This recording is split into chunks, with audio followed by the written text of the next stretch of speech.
Hutan Indonesia menyusut dengan tajam. Sebagian besar rusak dijarah demi keuntungan jangka pendek. Pihak yang berada di balik tindak perusakan dan penjarahan ini amat jarang ditindak, dan sebuah mafia kayu yang berada di atas jangkauan hukum telah muncul.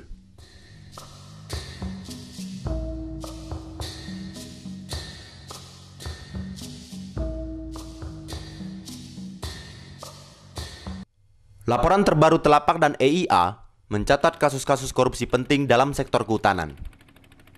Dalam daftar negara korupsi 2002, Indonesia berada pada urutan ke-96 dari 102 negara.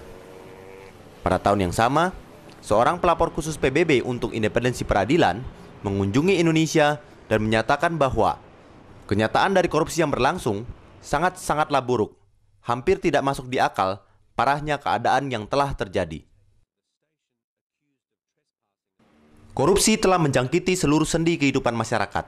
Sejak tahun 2000, pemerintah telah berjanji untuk menghentikan penebangan liar dengan prioritas utama pada kasus-kasus di Taman Nasional. Akan tetapi pada kenyataannya, keadaan justru semakin memburuk. Hampir tidak ada Taman Nasional yang tidak dijarah oleh para penebang liar.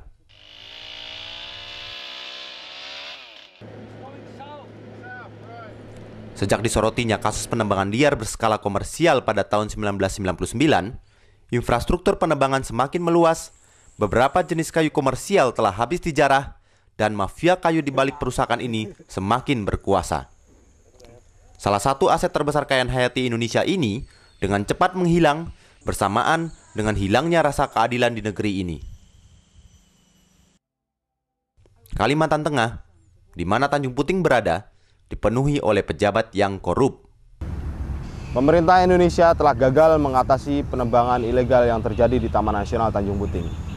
Kegagalan ini makin mendorong mafia-mafia kayu ilegal merajalela di seluruh kawasan hutan Indonesia.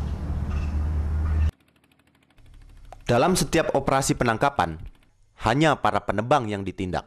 Sementara, para mafia kayu di balik penebangan liar tersebut tidak tersentuh sama sekali.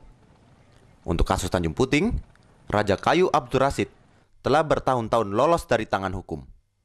Kekuasaannya juga semakin besar dengan menjadi anggota MPR atas penunjukan Partai Golkar.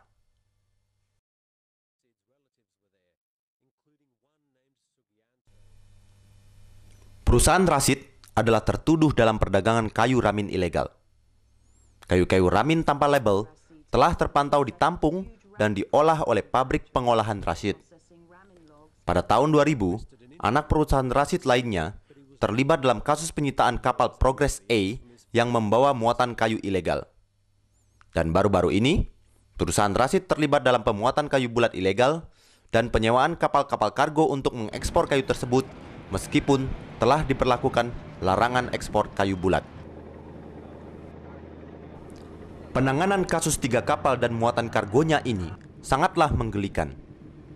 Dokumen-dokumen pengangkutan secara jelas menunjukkan keterlibatan perusahaan Rasyid. Akan tetapi, Mabes Polri tidak berhasil menyelidiki keterlibatan tersebut dan secara menakjubkan menyatakan tidak ada kasus pengangkutan kayu ilegal untuk ditindaklanjuti. Meskipun 3 kapal tersebut tertangkap tangan oleh Angkatan Laut sedang memuat kayu dari Pangkalan Bun di mana Rasyid berkuasa.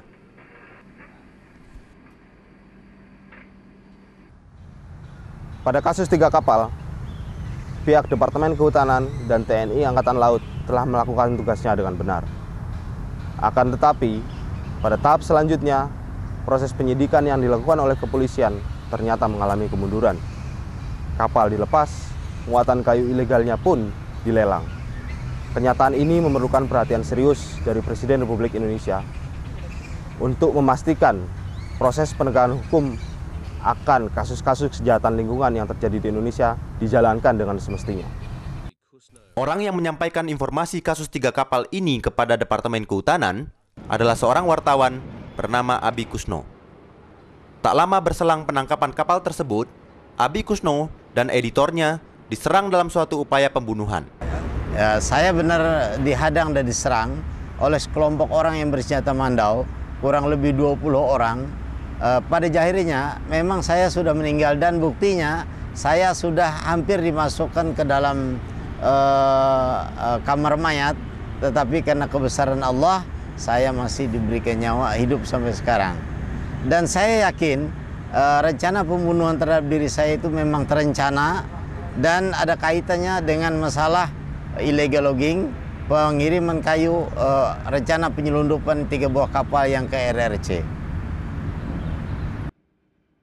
Permasalahan penembangan liar di Indonesia sangatlah serius, di mana satu-satunya kemajuan yang berarti adalah terjadinya dialog internasional antara pemerintah dengan negara-negara tetangga dan negara pengimpor kayu. Jajaran Departemen Kehutanan yang berdedikasi telah berperan dalam membangun momentum internasional yang sebelumnya belum pernah terjadi. Akan tetapi, jumlah mereka sangatlah kecil dan terhalang oleh sistem hukum yang korup dan ketidakmampuan jajaran penegak hukum.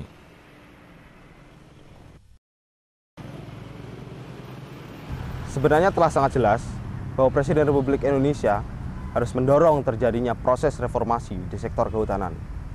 Presiden harus terus-menerus memberikan dukungan penuh kepada Menteri Kehutanan beserta jajarannya yang telah melakukan tugasnya dengan benar. Atau inisiatif yang baik ini akan dikalahkan oleh jaringan mafia beserta korupsi dan kolusi yang terjadi selama ini. Hal yang juga perlu diperhatikan adalah bahwa negara-negara pengimpor kayu tropis perlu memberlakukan aturan-aturan baru yang memastikan bahwa mengimpor kayu-kayu ilegal ataupun produk-produk kayu yang berasal dari sumber-sumber ilegal adalah tindakan yang ilegal juga. Hutan Indonesia yang sangat berharga ini terus mengalami perusakan yang sangat cepat, sementara waktu semakin sempit. Tanpa adanya tindakan yang berani dan tegas, Indonesia akan kehilangan hutan sebagai aset yang sangat berharga dan juga berarti hilangnya mata pencarian masyarakat sekitar hutan dan punahnya kehidupan liar. Mafia kayu yang korup akan semakin kaya dan memperluas cengkraman korupsinya di berbagai tempat lainnya.